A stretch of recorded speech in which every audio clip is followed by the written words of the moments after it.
स्वागत है आपका अपने YouTube चैनल SG क्लासेस 247 पर। आज हम क्लास 7th का चैप्टर पढ़ेंगे वाणिज्य गणित और इसके चैप्टर का हमारा नाम चैप्टर है हमारा 7B। तो आज पिछली क्लास में आपने देख चुके थे 6 नंबर तक इसके सवाल। आज हम 7 और 8 यानी आज कंप्लीट पूरी अभ्यास करेंगे, ठीक है ना।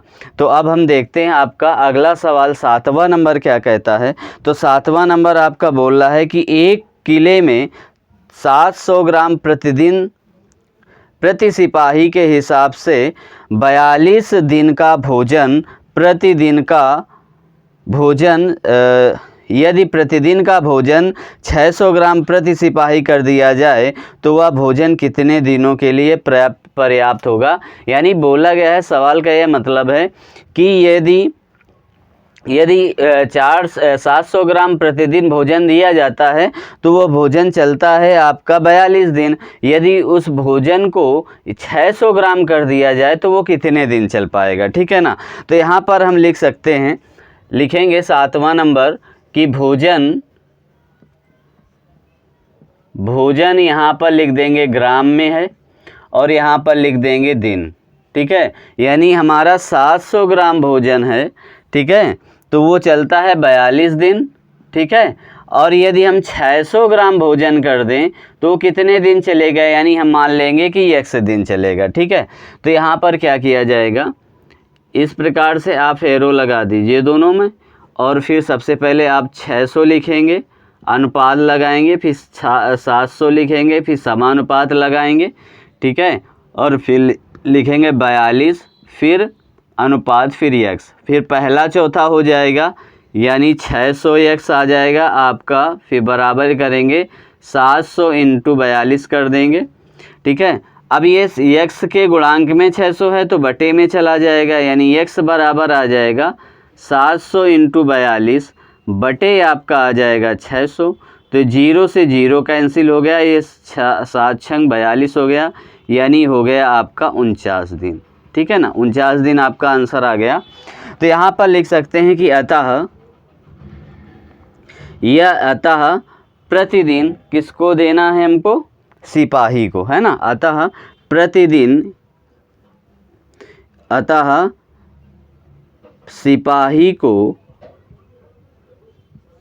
सिपाही को प्रतिदिन 600 ग्राम भोजन दिया जाए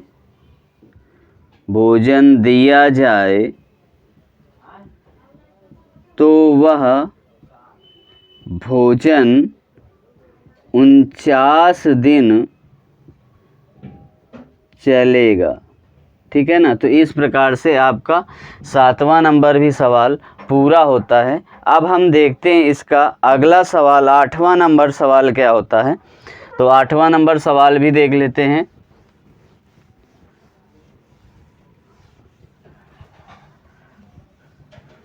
आठवां नंबर सवाल आपका बोला गया है कि जब एक नल 1 घंटे में 640 लीटर पानी भरता है तो वह एक जलकुंड को भरने में 10 घंटे का समय लगाता है। यदि उसी जलकुंड को दूसरे नल से 8 घंटे में भरा जाए तो दूसरे नल के प्रति घंटा कितने लीटर पानी भरा, ठीक है ना। तो यहाँ पर हम क्या करते हैं, अच्छा सवाल है और सरल भी है। तो हम लिखते हैं कि कार्य जो है पानी का भरने का, ठीक है ना, तो यानी पानी प्रति घंटे, यानी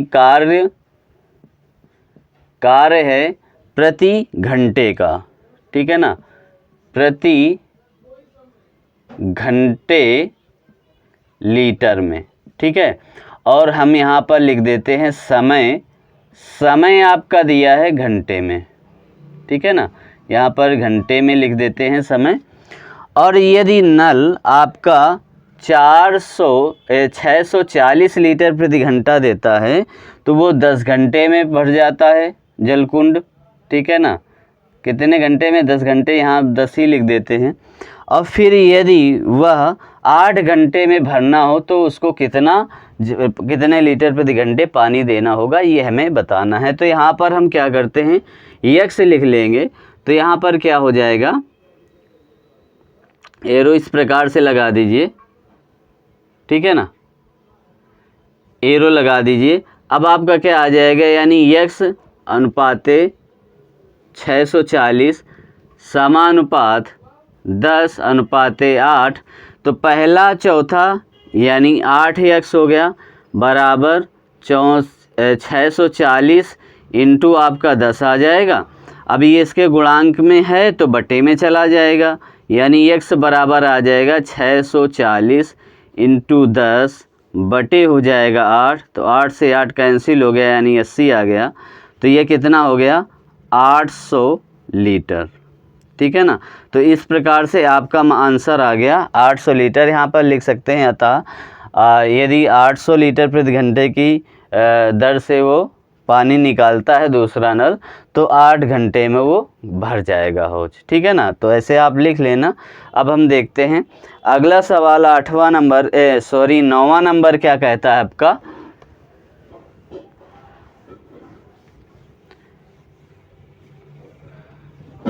देखिए 9वां नंबर आपका बोला गया है कि एक छात्रावास में 300 छात्रों के लिए 15 दिन की राशन सामग्री उपलब्ध है। कितने दिन के लिए, 15 दिन के लिए राशन सामग्री उपलब्ध है।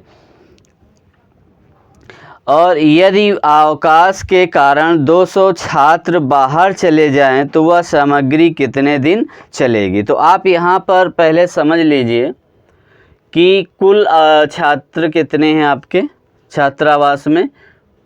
कुल छात्रावास में छात्र कितने हैं आपके, 300, है ना। यदि अवकाश के कारण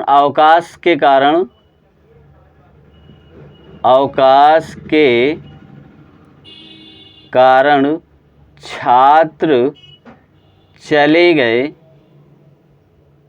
है ना, चले गए 200, ठीक है। तो शेष छात्र कितने बचे, शेष छात्र, तो यहाँ पर हम लिख देंगे 300 माइनस 200, यानी हमारे पास छात्र कितने बचे, 100। तो अब यहाँ पर हम क्या लिख देंगे कि छात्र और एक तरफ राशन दिनों में, ठीक है ना, छात्र और यहाँ पर राशन दिन लिख देंगे, दिन और कोष्टक में लिख देंगे राशन, ठीक है ना। तो यदि 300 छात्र रहते हैं तो वो 15 दिन राशन चलता है। तो 100 छात्र यदि रहे हैं तो राशन कितने दिन चलेगा, यानी 1 दिन, ठीक है ना। तो यहाँ पर ये तो बोला नहीं गया कि इतने दिनों बाद वो चले जाएंगे, ठीक है ना, ऐसा कुछ बोला नहीं गया। तो यहाँ पर हम क्या करते हैं, इस प्रकार से हम एरो लगा लेते हैं, ठीक है। तो ये आपका पहले आ जाएगा 100 अनुपाते 300, फिर समानुपात, फिर आपका आ जाएगा 15 अनुपाते x, यानी पहला चौथा, यानी 100x, फिर आ जाएगा बराबर 300 इंटू 15। अब ये गुणांक में है तो बटे में चला जाएगा, यानी x बराबर कितना आ जाएगा, 300 इंटू 15 बटे आ जाएगा 100। तो ये कैंसिल हो जाएगा 0 0 से, तो 15 से 45, ठीक है ना। तो यानी 45 दिन वो राशन चलेगा। तो यहाँ पर लिख देते हैं, अतः वह राशन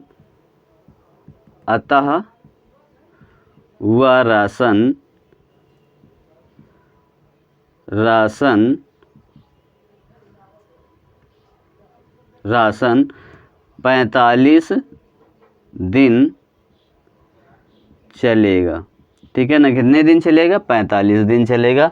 उम्मीद है आपको 9वां भी सवाल समझ में आ गया होगा। अगला हम सवाल देख लेते हैं, 10वां नंबर क्या कहता है आपका।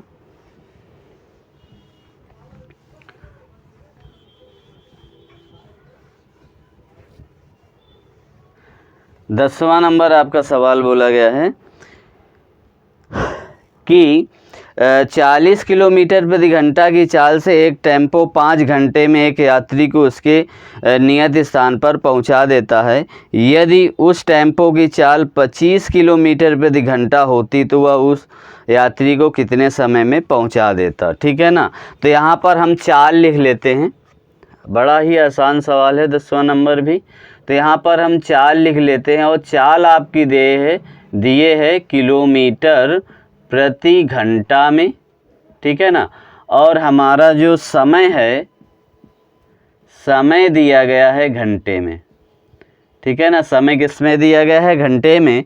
तो यहाँ पर यदि 40 किलोमीटर प्रति घंटा की चाल है तो वो 5 घंटे में पहुँचा देता है। तो पूछा गया है यदि 25 किलोमीटर प्रति घंटा की चाल हो तो कितने समय में? तो x समय में, ठीक है ना। तो अब क्या करेंगे, इस प्रकार से एरो लगा देंगे, ठीक है, और इसी के हिसाब से लिख लेंगे। यानी 25 अनुपाते 40, फिर समानुपात 5/x, ठीक है। तो पहला चौथा, यानी 25x बराबर 40 × 5, तो ये गुणांक में है तो बटे में चला जाएगा, यानी x बराबर 40 × 5 बटे हो जाएगा 25। तो 25 पंचे 25 5 अट्ठे 40, यानी क्या हो जाएगा? 8 घंटे में वो पहुंचाएगा, ठीक है ना। उसी स्थान पर वो क्या करेगा? 8 घंटे में दूरी वो तय कर पाएगा। यानी 25 किलोमीटर प्रति घंटा की चाल से चल रहा है तो वो 8 घंटे में दूरी तय कर पाएगा। तो यहाँ पर आप लिख सकते हैं, काफ़ी क्वेश्चनों में लिखना बता दिया है, आप इसी आगे लिख सकते हैं। तो अब हम देखते हैं अगला सवाल 11वां नंबर क्या कह रहा है।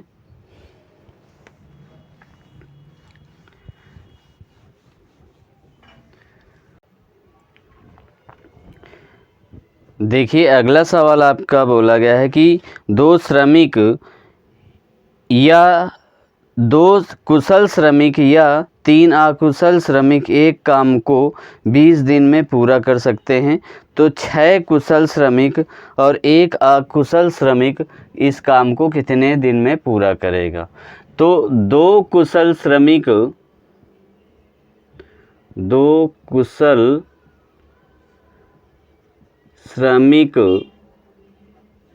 बराबर कितने हैं? 3 अकुशल श्रमिक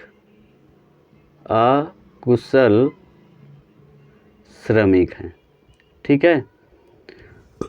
तो यदि हम इसमें 2 का गुणा करा दें, यानी 4 कुशल श्रमिक हैं, ठीक है ना, तो उस काम को करने में 6 अकुशल श्रमिक लगेंगे, ठीक है।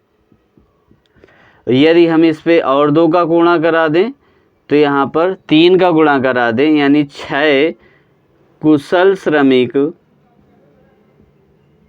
बराबर हो जाएगा 9 अकुशल श्रमिक।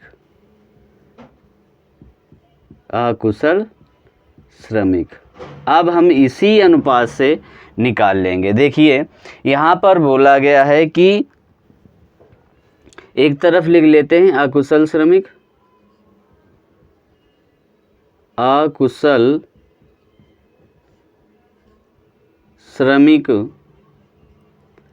और एक तरफ लिख लेते हैं दिन, ठीक है ना। यदि 3 अकुशल श्रमिक हैं तो वो काम किसके दिन में, यानी 20 दिन में पूरा कर लेते हैं। अब लास्ट में बोला गया है कि 6 कुशल श्रमिक और 1 अकुशल श्रमिक को यदि काम करना हो तो वो कितने दिन में पूरा करेंगे। तो आप यहाँ पर समझिए, यानी हम 6 कुशल श्रमिक किसके बराबर हैं? 9 अकुशल श्रमिक के, ठीक है ना। तो 1 अकुशल श्रमिक और चाहिए, यानी 10 हो जाएंगे टोटल अकुशल श्रमिक। तो यहाँ पर 10 लिख देंगे और अनुपात कर देंगे x, ठीक है ना।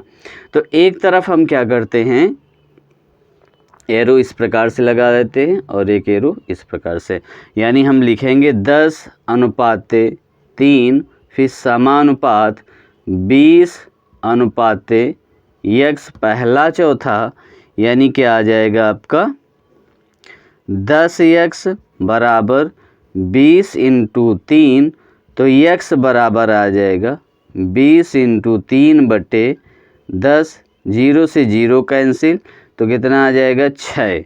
तो यहाँ पर हम लिख सकते हैं कि अतः 6 कुशल श्रमिक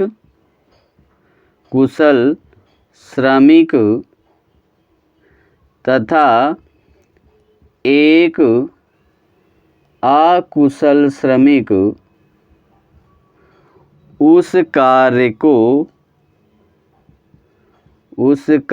को 6 दिन में पूरा कर लेंगे। ठीक है ना। तो इस प्रकार से आपका 11वां नंबर सवाल पूर्ण होता है। उम्मीद है आपको समझ में आया होगा और अच्छा सवाल है। ठीक है ना। अब हम देखते हैं इसका लास्ट इस चैप्टर का आखिरी सवाल। तो यहाँ पर देखते हैं अगला सवाल 12वां।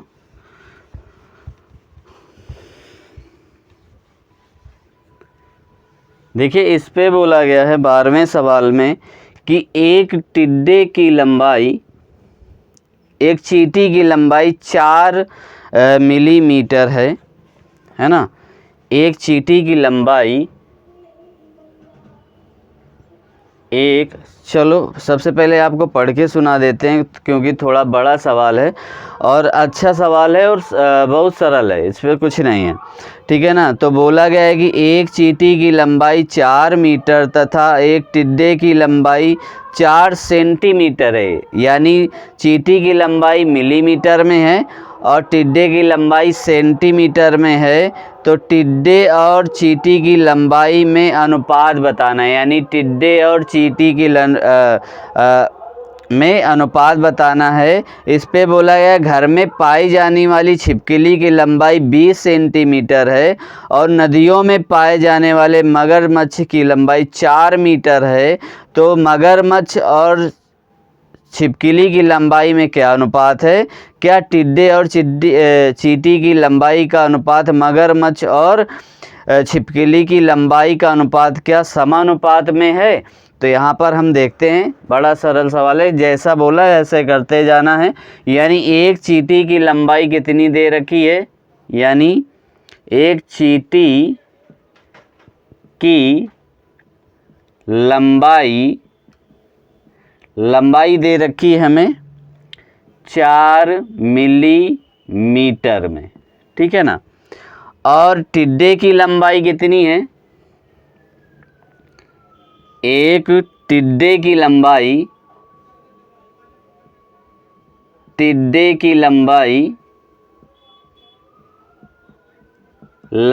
दे रखी है 4 सेंटीमीटर। ठीक है ना। किस पे? 4 सेंटीमीटर में। तो आप जानते हैं कि 1 सेंटीमीटर बराबर होता है 10 मिलीमीटर।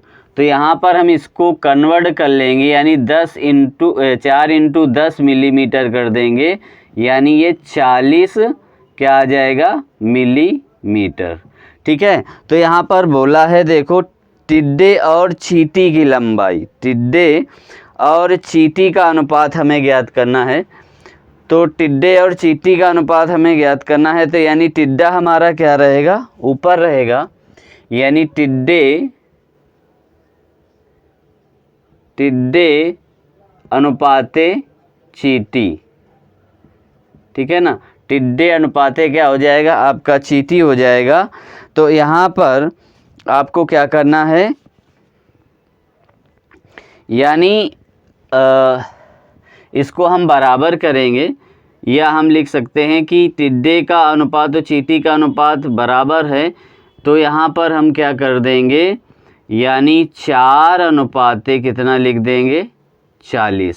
ठीक है। तो ये 4 से 4 कैंसिल हो गया, यानी 1 अनुपाते कितना आ गया? 10 आ गया। ठीक है। इस प्रकार से आपका ये हो गया। अब देखिए अगला बोला है कि अब अनुपात हमें किस पे निकालना है? मगरमच्छ और छिपकली में। तो यानी छिपकली की लंबाई कितनी दे रखी है? छिपकली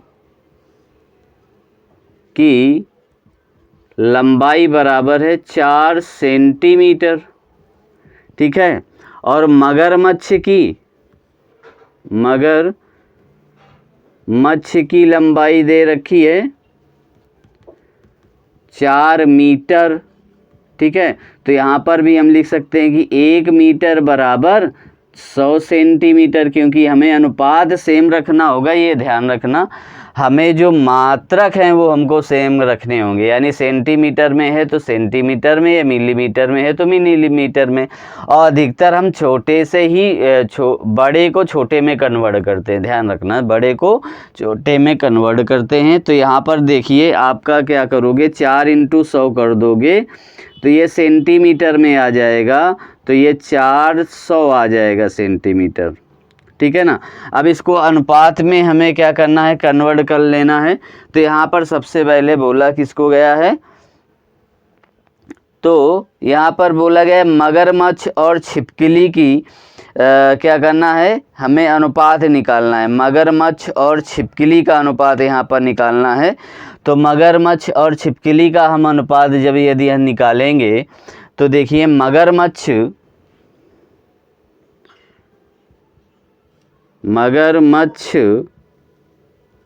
अनुपाते छिपकली, ठीक है।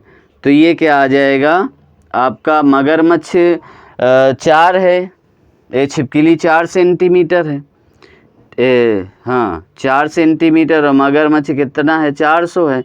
तो ये कैंसिल हो जाएगा, तो आपका आ जाएगा कितना, सॉरी कुछ गड़बड़ हो रहा है क्या, अरे छिपकली की लंबाई है 20 सेंटीमीटर, ठीक है।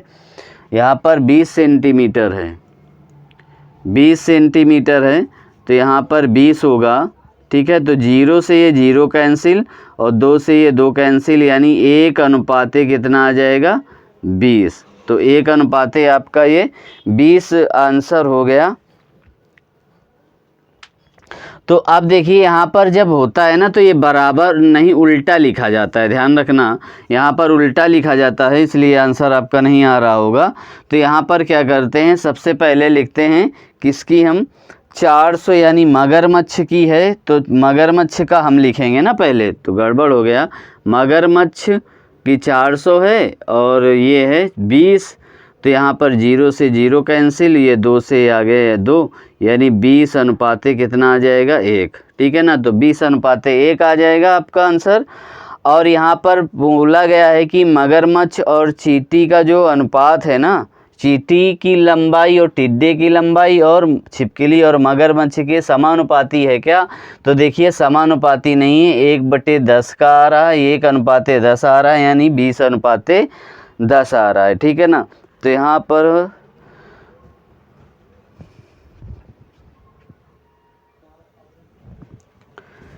देखिए यहाँ पर थोड़ा सा मिस्टेक हो गया था, यहाँ पर उल्टा ही लिख गए हम, ठीक है ना। तो यहाँ पर क्या आ जाएगा, टिड्डे की लंबाई कितनी है 20 और ये कितनी है 4, तो ये कट जाएगा, तो यहाँ पर 10 अनुपाते 1 आएगा, ठीक है। 20 अनुपाते 1 और 10 अनुपाते 1, और दोनों में क्या है, समानुपात नहीं है, तो यहाँ पर लिख देंगे अतः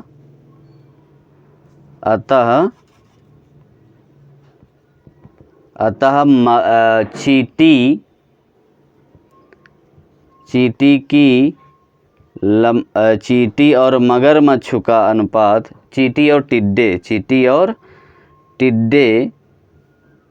टिड्डे तथा छिपकली और मगरमच्छ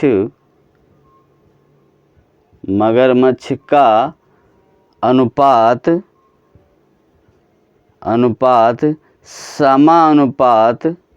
समानुपात में नहीं है, ठीक है ना। तो इस प्रकार से आपका यानी समानुपात में नहीं है, और ये चैप्टर 7B आज से आपका समाप्त होता है।